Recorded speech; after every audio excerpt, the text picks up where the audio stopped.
everyone. Welcome back to another Luain Press poetry podcast. It's been a while, but we're back at last, and I'm really excited to introduce Rosie Murphy. She, Hello. hi, hello, hello. Is this the first podcast you've ever done? Is it? Yeah, it is. Yeah. So it's very exciting. Yeah. Um, Good timing, good timing. Mm. Uh, yeah, Rosie has just released Let It Bend, a lovely new poetry book. Before we get into the book, I suppose maybe you could tell us a bit about yourself, Rosie. yeah. I've been writing since I was about 3. I remember being in play school and coming home with the day's news and really wanting to be able to write it down. And my mom used to do it on the left side of the copybook, and then I transcribe onto the right. Oh my God, wow. So Three. I've been telling stories since I was very, very wee.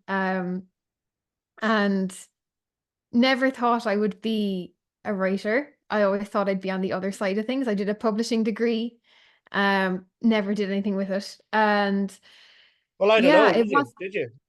yeah. You know? Good point, Lee. But I got into yoga teaching and loved sharing poems at the end of class. I think it's you're in a liminal space with people at the end of a yoga session, and poetry can just hit hard Mm. and stays with people when they're in that space, when they've slowed down.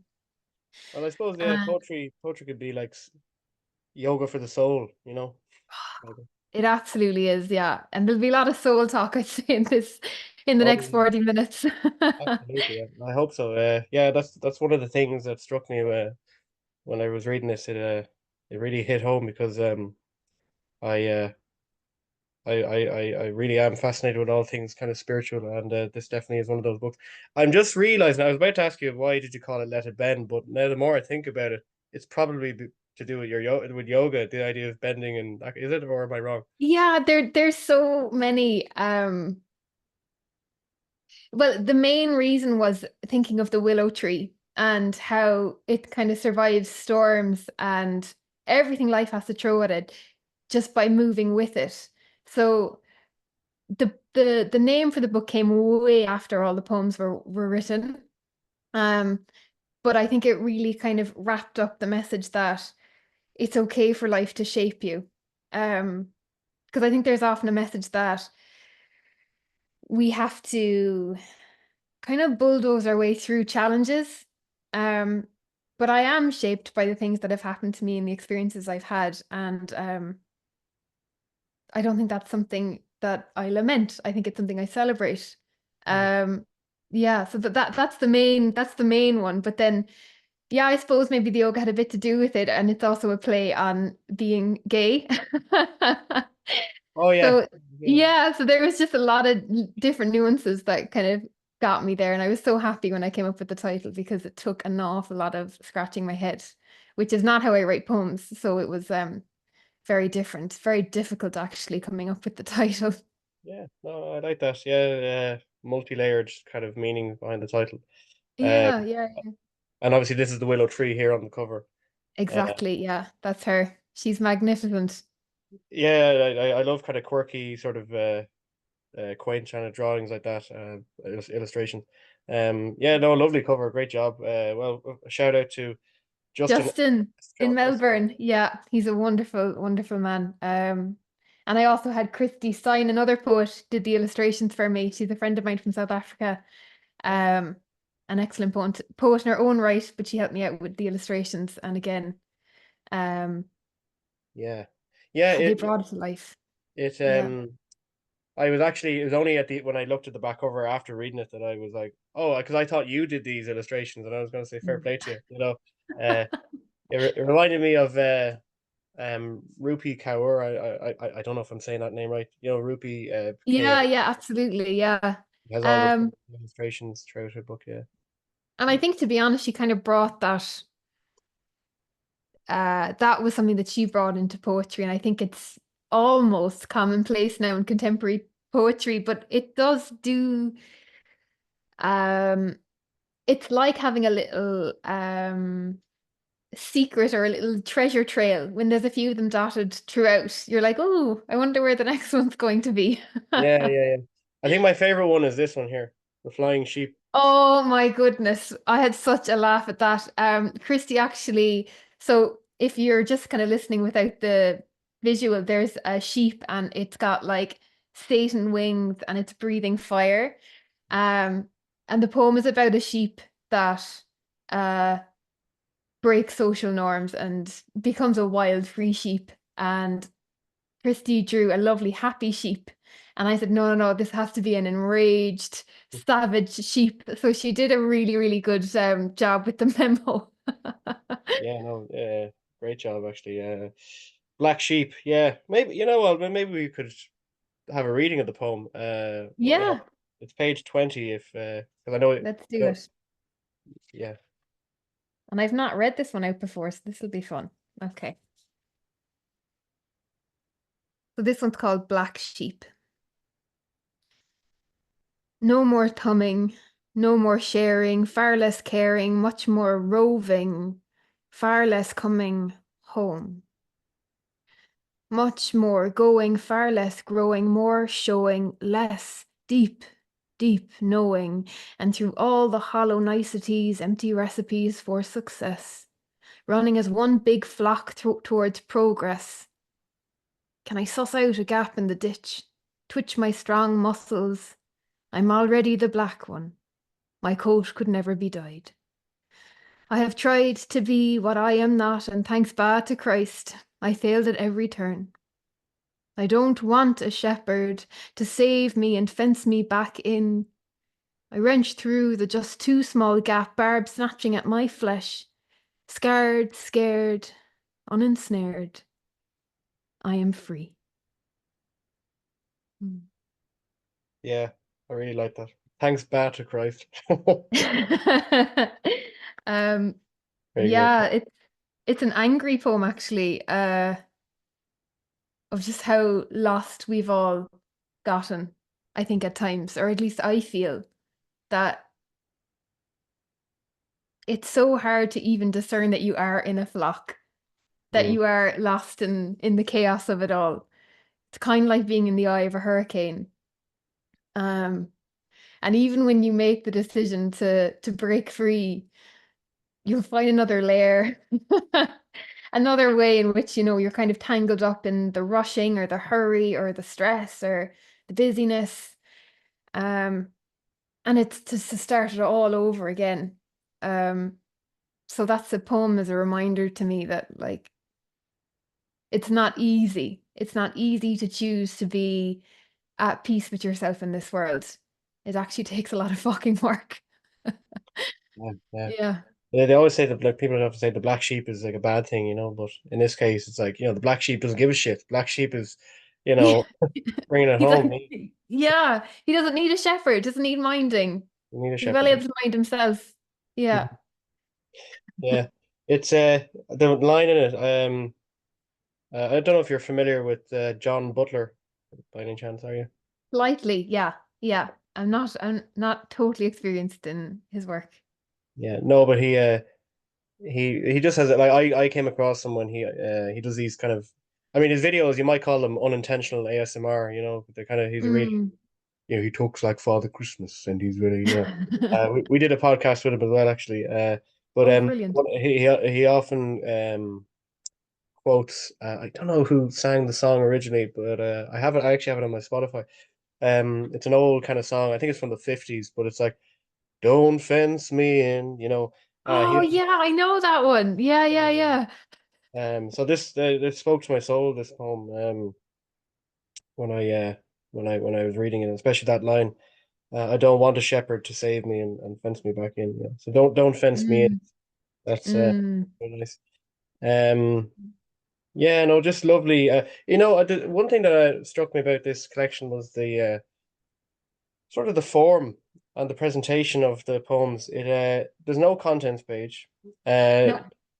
the Obviously it's a collection of poems, but it feels like each poem runs into the next one. So it feels like one sort of flow, gigantic flow of poems.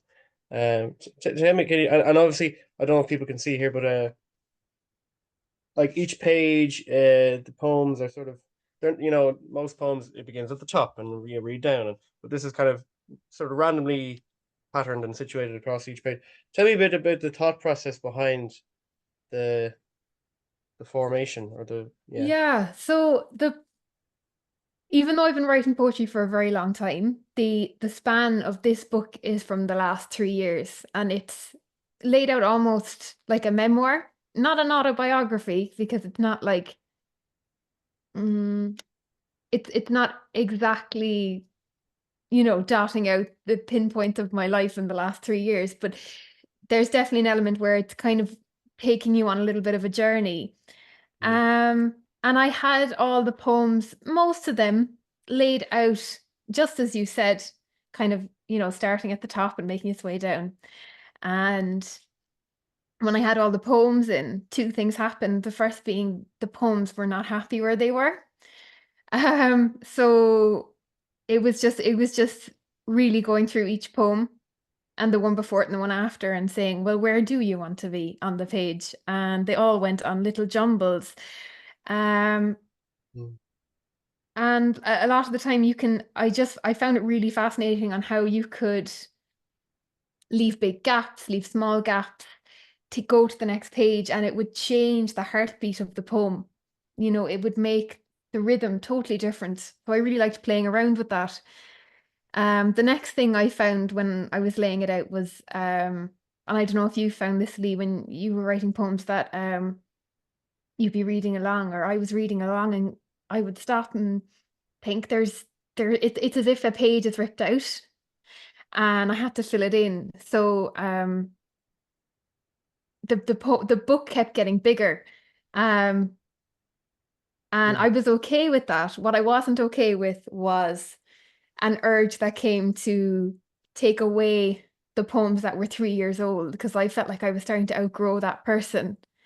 But I actually thought it was really important to keep them in, even if I didn't really resonate with them, because they resonated with me so strongly at the time. And it was almost like I was betraying that part of me.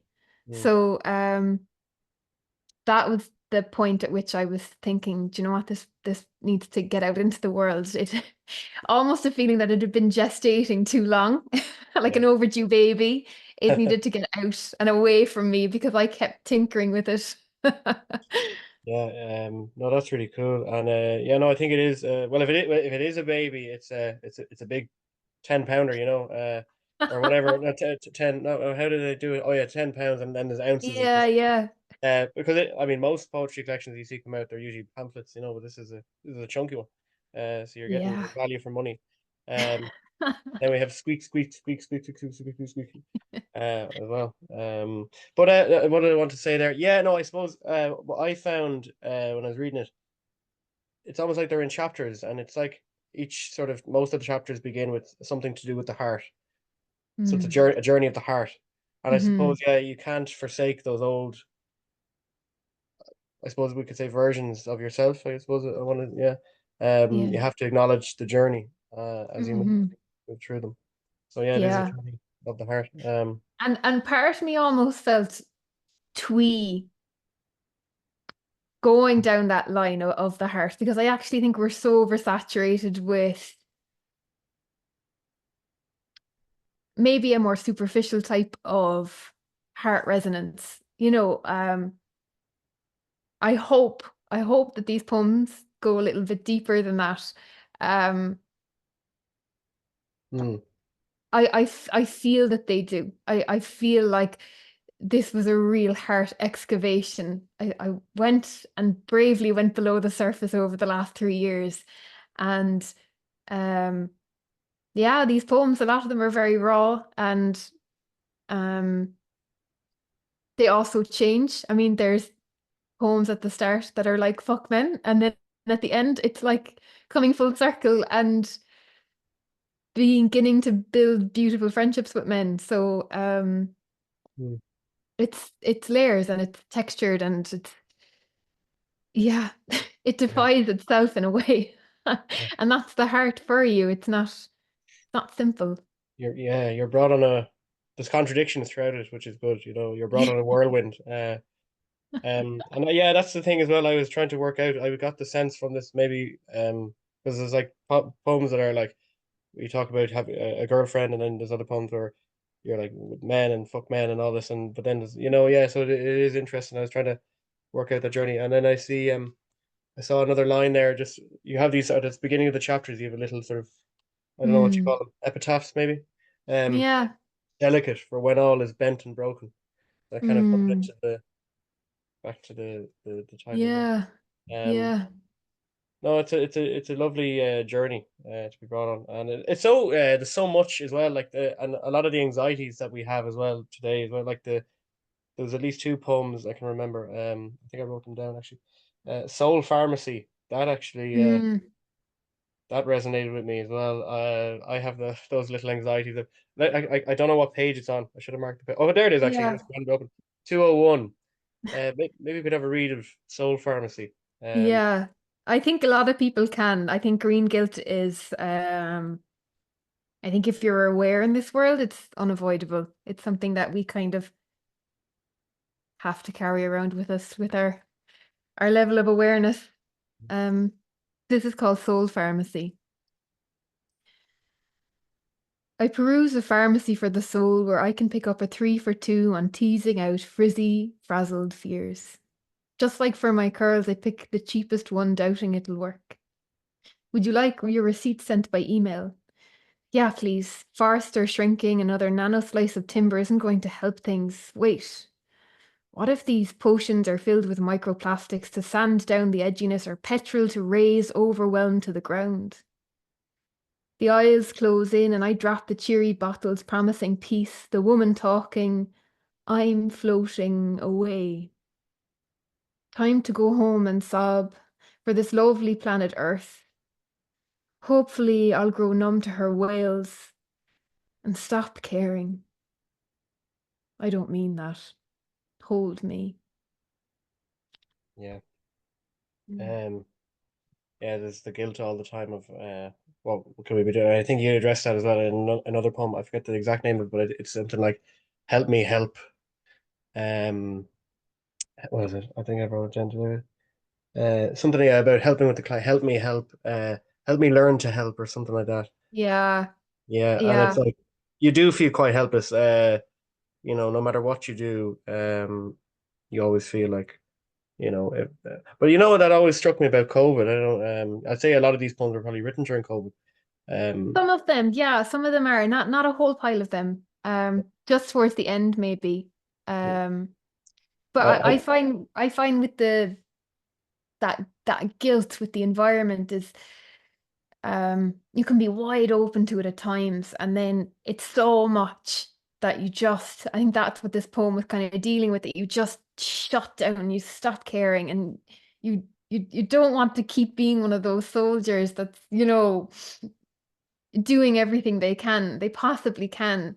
And then you might look at your peers or the people around you and they're doing the opposite, and you go through these cycles. It's so frustrating, it's so tiring, but it's so important to keep caring. Um, and yeah, that's the bit at the end where it's like a calling almost on the mother, on the earth itself, to kind of hold you as you try your best not to hurt her. It's such a sad relationship sometimes, the world we live in. It just makes me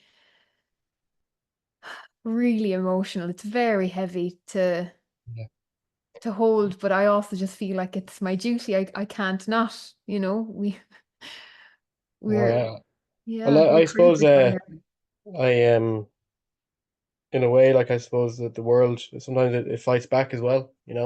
Like obviously like water levels rising and all that kind of thing. I mean that's it. That's because of us, and that's maybe the Earth's way of trying to temper us. And that just what I was going to say about COVID. I think because we weren't going about our ordinary lives during COVID. We were kind of inside, and we weren't maybe driving around as much and that kind of thing. That I think the environment was actually healing. I think the something like the water Mhm. life. had improved drastically, for sea creatures and that kind of thing.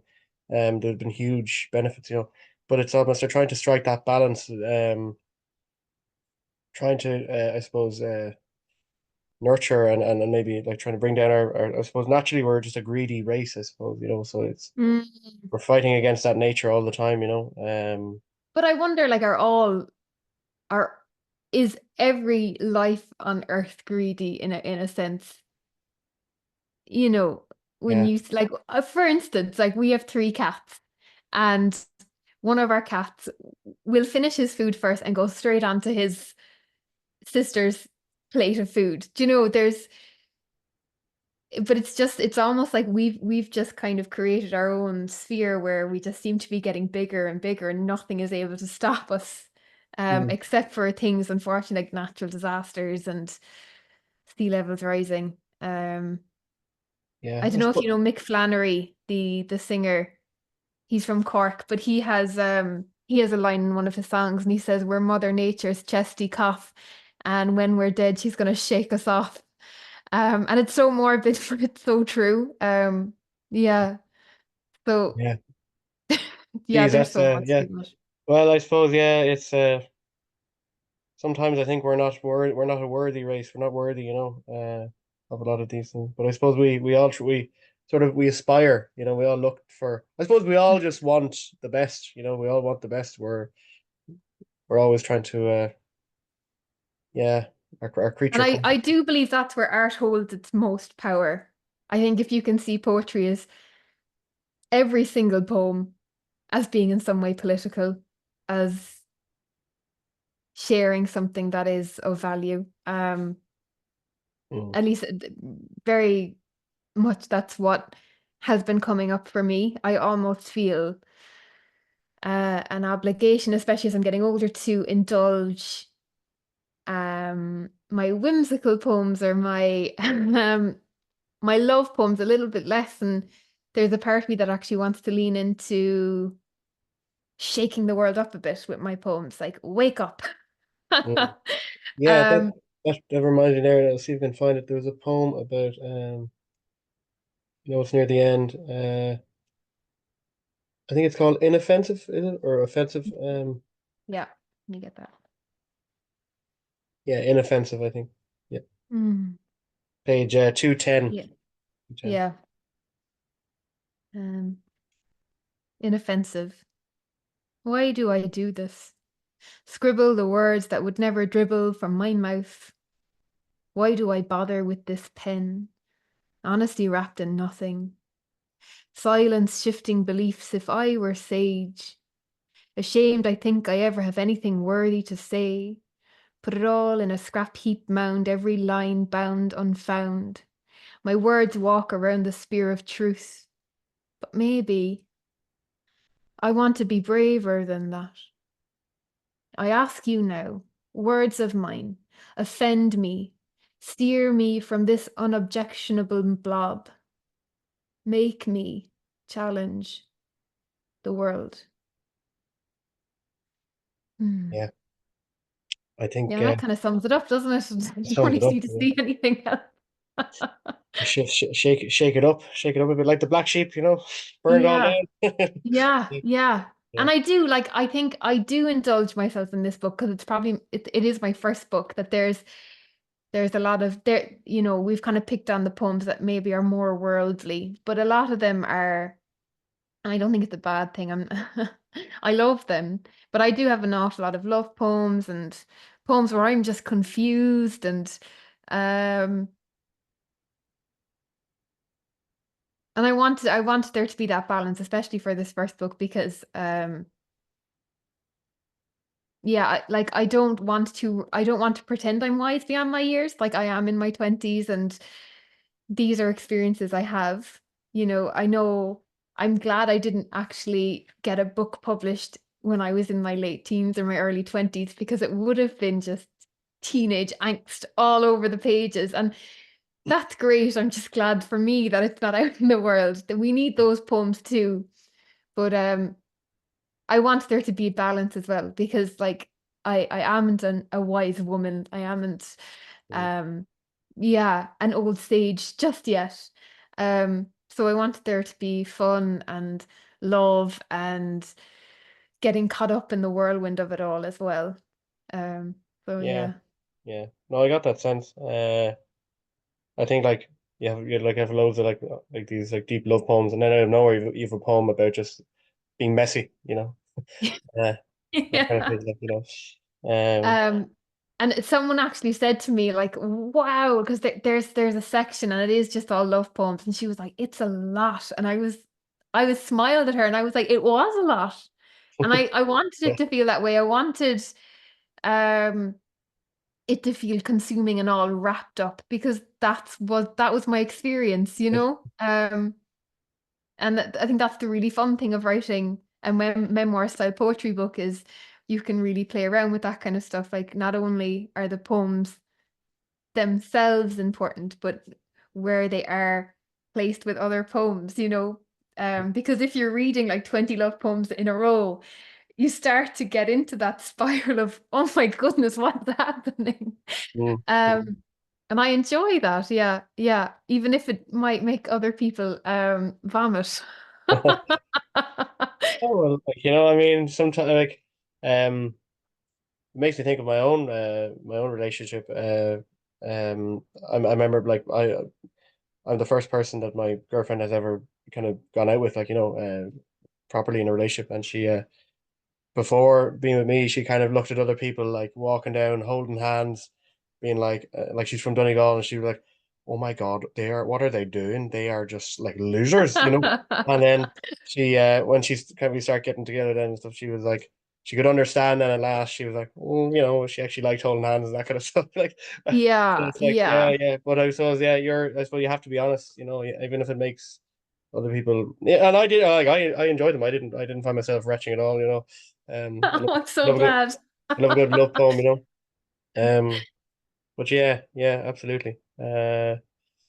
And similar to your girlfriend, like this was my first time being so uh like before I would have gone out with men and just thought that that was the thing to do. And then having my first girlfriend, it felt like I was 14, 15. It was like, this is what I'd been missing all along, you know, over a decade of dating just something people that felt like they just weren't for me, like a different species. And then realizing that actually this is what love is supposed to feel like. Yeah, Um, it just blows everything out of the water. It's a phenomenal experience. yeah, Yeah, so hence definitely. why so many of the poems are love poems, because it just felt like everything was absolutely brand new and it was delightful. Yeah. Yeah, absolutely. Yeah, if I just read the back here, it says, "Let it bend is a poetry collection with a beating heart, uh, one that is tangled, curious, hiding, found, close, hurt, heard, delicate, and held." They are all the chapters. I'm just realizing that now, aren't they? Yes. Yeah. Yeah, that's the Okay. closest thing I got to a content page. Yeah. Yeah. Very good. Well, you've been very sort of lucky. You were called out a couple of months ago, I believe, by the Wandering Paddy for one of your readings, I believe. So that was a huge moment for you, I'm sure. It really was. And Paddy or James Mooney, he's a stunning gentleman. He's been so supportive, telling me not to give up. And um, I've also heard like other people like Dara Fleming, another poet, just saying that he's such a champion of upcoming Irish poets. Um, and you don't get anywhere without those legs up, without people kind of just being kind in the poetry world. And it's such a small community. I don't know if you found that, like once you're in the poetry scene in Ireland, it feels like you know everyone. Yeah, Like yeah, yeah. No, go on. Sorry. Yeah. my neighbor is David Nash, and he won the Seamus Heaney Poetry Collection this year, Oh, and he nice. lives like 500 meters from where I do. Unreal. So it Yeah. is pretty mad. Yeah, it's a small community, but it's very hearty. It's very lovely. Yeah. I'm sure obviously Dara Fleming as well. He's Cork native as well. I think he's in Barcelona Yeah, now at the minute. He's been there he for the last is. Yeah, no, I we were at I met him recently again at the I met him a couple of times. We did a podcast with Dara as well, and also I randomly bumped into him at EP actually. I was at Calvin Harris, and I just look over and I see this guy in a Spider-Man costume, and I was like, it's like Dara, and he was like, oh yeah, it was just random. He was just in the crowd. Obviously he was performing at EP as well. And then I saw him recently at well, what's his name? David Hines. David Hines runs a poetry sort of open mic club in Kilcock. Um, Ah, and Dara was at that as well, and we were actually talking about the book here. oh, You said you were sending him a copy. I think it was a week before you had it launched or announced. yeah. Um, Dara should have a copy, all right. yeah. So Yeah. So it's such a lovely community to be a part of. I wasn't expecting that. Um, it's very unique, and it's very safe. So you couldn't really ask for more. You know, I think it's really important for uh to belong to the craft and to the people who are also, you know, in there with you, creating and going through it, because us poets are very sensitive souls, you know, and absolutely, yeah, yeah, absolutely. it's just being with a poet, I think you feel understood on a different level. Um, maybe even without Um, having to say things. Um, yeah. No, they did. It's a good community, all right, and they do help each other, and like obviously Dara, but they also have the likes of say Leon Dunn and Ryan Duggins and all with the Poetry's Dead podcast, and um mm, yeah, you see the connections, like I was at Sean Watmore's book launch there, and I see all these characters that I'd known online, but I'd never seen in person. It was just surreal to see them. I felt like I was like, oh my God, this is probably what it felt like to be in Paris in the 1920s, seeing all like these characters around, yeah, but amazing. it's good. It's great to be involved. Yeah. Um, we're coming up on 6 minutes left. So we might try get a poem in, Okay. before the end. There's one poem. Well, actually, I don't know. Have you got a favorite you'd like to read? Um, I actually think the very first poem I have an awful soft spot for. Yeah. Um, I'll tell a very short story on how it came to be. I was in, and I'm gonna mince this, Göteborg. I call it Gothenburg. It's a city in Sweden. Oh, And I was in the Science Museum, which is, I think, probably geared towards 2 to 6 year olds. And I was in there in the science space section. And I was leaned against a wall, bawling, crying, writing this poem. And on the other wall opposite me was quotes from astronauts on what was their take on life as we know it and the world around us after seeing Earth from such a vast distance. Well, yeah, that's where this poem came from, and it's called "Let Me Show You Time." When sun hurtles round the centre of Milky Way, we framed this to be one galactic year. To be clear, the first dinosaurs appeared in the last one, and all the continents will have squished together by the next.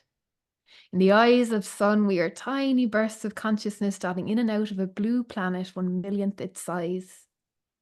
There is no time for cautiousness, but plenty to become autonomous. Universe won't mind if you sit for that extra cup of tea, or spend a couple years arsing round, finding love, losing love, making a bags of this or a hames of that.